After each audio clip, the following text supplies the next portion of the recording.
இந்த பங்குனி உத்திரத்துடைய சிறப்புகள், முருகரை ஏன் இவ்வளவு கொண்டாடுறோம்? அஸ்ட்ராலஜிக்கலா கிரகங்களுக்கே ஒரு மாறுதல் தரக்கூடிய அற்புதமான சக்தி கொண்டது. இந்த காலமே ஒரு உக்ர காலம்னு சொல்லுவாங்க. 12வது மாதம், 12வது நட்சத்திரம், 6வது ராசி. இப்படி ஒவ்வொரு மாதத்துக்கும் ஒரு சிறப்புகள் இருக்கிற மாதிரி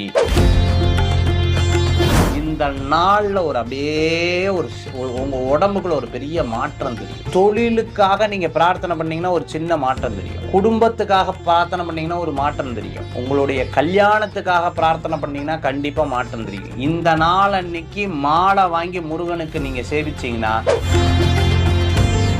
பங்குனி உத்திரம் எந்தெந்த திருத்தலங்கள்ல எல்லாம் ரொம்ப விமர்சையா கொண்டாடப்படும்? பழனியில கொண்டாடப்படுறது. மருதமலை இப்பதான் கும்பாபிஷேகம் ஆயிருக்கு. அந்த அபிஷேகத்தப்போ உங்களுக்குன்னு என்னென்ன விஷயத்துக்கு பிரார்த்தனை இருக்கு, ஒவ்வொரு அபிஷேகத்துக்கும் ஒவ்வொரு தாத்பரியங்கள் இருக்கு.